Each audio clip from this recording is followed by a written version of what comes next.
tout le monde. Aujourd'hui, on va faire la deuxième séance de lecture. Esclave à 10 ans.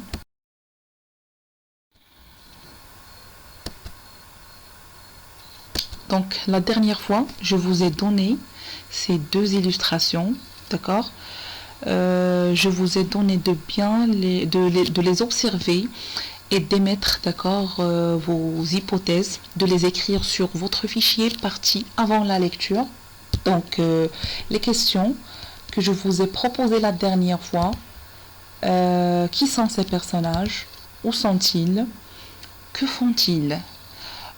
Aujourd'hui, je vais effectuer une lecture magistrale du texte afin de valider vos hypothèses, vos propositions que vous avez écrites sur le fichier. Alors, bien sûr, vous devez mettre votre manuel et votre fichier devant vous. Le manuel doit être fermé et le fichier, bien sûr, il doit être ouvert. Et devant chaque proposition, chaque hypothèse, vous écrivez ou bien vous validez, vous cochez, est-ce qu'il s'agit d'une proposition vraie ou fausse? Alors, je commence à faire une lecture magistrale. Gardez les livres ouverts, fermés, pardon. Anna est une jeune fille noire de 10 ans.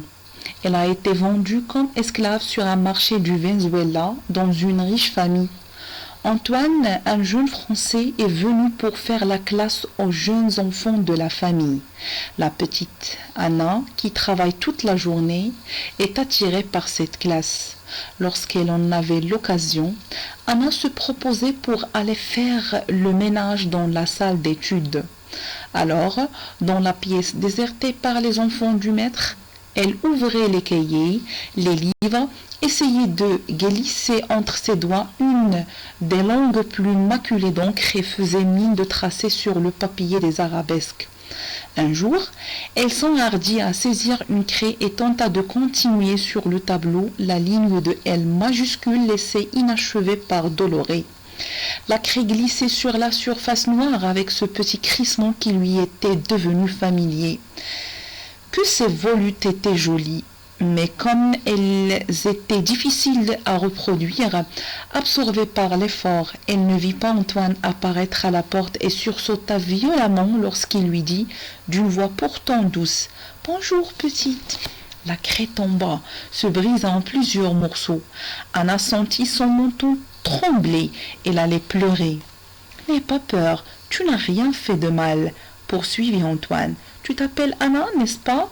Anna hocha la tête sans le regarder. Les yeux d'eau claire de cet homme le mettaient mal à l'aise. Eh bien, Anna, dis-moi, ça te plairait d'apprendre à lire et à écrire, on dirait, poursuivit maître Antoine. Je sais pas, fit Anna en tortillant nerveusement sa camisole dépenaillée. Je peux t'apprendre si tu veux, quand tu dis. Elle resta tout interdite. Comment? Le moussu dont Donna Rosalia faisait si grand cas lui proposait de lui apprendre à elle, la dernière des esclaves de la maison, les merveilles savantes réservées au petit maître. Elle garda obstinément les yeux fixés sur ses pieds gris de poussière, tâchant de comprendre ce qui se passait. Voudrais-tu que je t'apprenne à lire? Voyons, ne sois pas timide. Réponds-moi, insista Antoine. Oui, je crois. Marmonna Anna sans lever les yeux. Le cœur lui battait et sentait confusément que quelque chose d'important pour elle était en train de se jouer. Bon, je vais demander la permission à don José. S'il accepte, tu viendras ici tous les jours. À l'heure de la sieste, d'accord? Tu pourras te passer de sieste? Oui, répondit timidement Anna. Elle n'était pas sûre d'avoir envie d'apprendre à lire et à écrire, mais l'idée de venir s'asseoir dans la bibliothèque comme les enfants du maître la faisait se sentir très importante. De toute façon, elle n'aurait rien osé refuser à ce moussu français. Elle n'osa pas lui dire non plus que ce dont elle rêvait plus que tout, ce fut d'apprendre à jouer du clavecin. Antoine va obtenir la permission d'instruire la petite esclave. Une amitié va naître entre elle et Antoine. Mais bientôt la jalousie des enfants du maître va poser des problèmes. Un jour, Anna va s'enfuir car elle a été fouettée pour une faute qu'elle n'a pas commise. Elle finira par retrouver Antoine et ils prendront tous les deux un bateau vers la liberté. Voilà, donc maintenant, essayez d'ouvrir le manuel, page 150, 151 et suivez avec moi. Je vais effectuer maintenant une douzième lecture, d'accord, en expliquant les mots qui vont vous causer un problème au niveau de la compréhension. Alors, suivez avec moi, la page 150, 151. Esclave à 10 ans. Anna est une jeune fille noire de 10 ans. Elle a été vendue comme esclave. Donc, esclave, c'est une personne non libre, d'accord, considérée comme pouvant être un instrument, d'accord. On peut la vendre et on peut l'acheter. Donc, l'esclave, c'est une personne non libre sur un marché du Venezuela. Venezuela, c'est un pays de l'Amérique du Sud, dans une riche famille. Antoine, un jeune Français, est venu pour faire la classe aux jeunes enfants de la famille. La petite Anna, qui travaille toute la journée, est attirée par cette classe. Lorsqu'elle en avait l'occasion, Anna se proposait pour aller faire le ménage dans la salle d'études. Alors, dans la pièce désertée, c'est-à-dire abandonnée, quittée par les enfants du maître, elle ouvrait les cahiers, les livres, essayait de glisser entre ses doigts une des longues plumes maculées.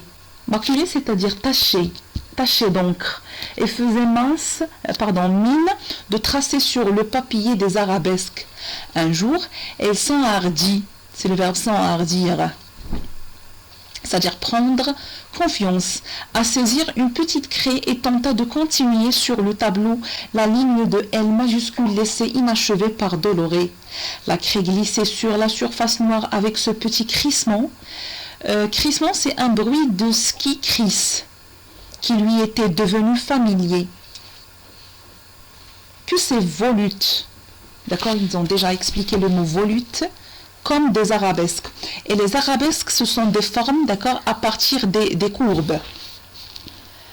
Que ces volutes étaient jolies, mais comme elles étaient difficiles à reproduire, absorbées par l'effort, elle ne vit pas Antoine apparaître à la porte et sursauta violemment lorsqu'il lui dit, d'une voix pourtant douce, « Bonjour petite ». La craie tomba et se brisa. Se briser, c'est-à-dire se casser, en plusieurs morceaux. Anna sentit son menton trembler. Elle allait pleurer. « N'aie pas peur, tu n'as rien fait de mal. » Poursuivit Antoine. « Tu t'appelles Anna, n'est-ce pas ?» Anna hocha la tête sans le regarder. Les yeux d'eau claire de cet homme la montaient mal à l'aise. « Eh bien, Anna, dis-moi, ça te plairait d'apprendre à lire et à écrire ?» On dirait, poursuivit maître Antoine. « Je sais pas, fit Anna en tourtillant nerveusement. Tourtillant, c'est-à-dire tournant, d'accord, nerveusement, avec nervosité, sa camisole dépenaillée. La camisole dépenaillée, c'est une sorte de gilet en mauvais état. Je peux t'apprendre si tu veux. Qu'en dis-tu? Elle resta tout interdite. Comment? Le moussu dont Donna Rosalia faisait si grand qu'à lui proposait de lui apprendre à elle, la dernière des esclaves de la maison, les merveilles savantes réservées au petit maître. Elle garda obstinément les yeux fixés sur ses pieds gris de poussière, tâchant de comprendre ce qui se passait. « Voudrais-tu que je t'apprenne à lire? Voyons, ne sois pas timide, réponds-moi, insista Antoine. Oui, je crois. Marmonna Anna sans lever les yeux. Marmonna, c'est-à-dire murmura.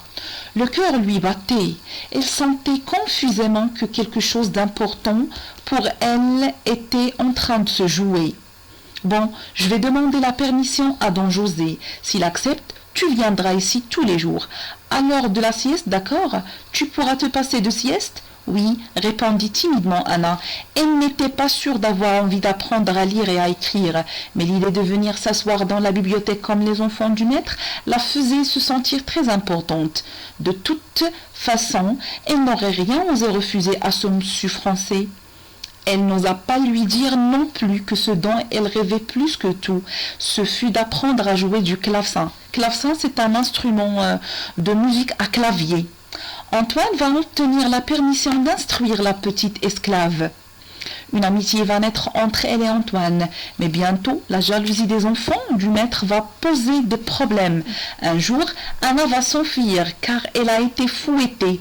Fouettée, c'est-à-dire être frappée avec un fouet comme un animal. Pour une faute qu'elle n'a pas commise, elle finira par retrouver Antoine et ils prendront tous les deux un bateau vers la liberté. Voilà, donc j'ai terminé ma deuxième lecture. Je m'excuse, j'ai lu d'une façon, d'accord, j'ai lu à la hâte, parce qu'on n'a pas assez de temps pour exprimer ou bien pour exposer cette leçon comme dans la classe. Alors je m'excuse, encore une fois. Alors, les questions de compréhension. Quelle est la situation d'Anna? Voilà. Essayez de répondre aux questions suivantes sur votre cahier de maison. Qu'aime-t-elle faire à l'heure de la sieste? Qu'aime-t-elle faire à l'heure de la sieste? Que fait-elle au moment où Antoine entre dans la classe? Pourquoi Antoine doit-il demander au maître la permission d'instruire Anna? Qu'est-ce qu'Anna voudrait surtout apprendre à faire? Donc, essayez de répondre aux questions suivantes sur votre cahier de maison. Et merci.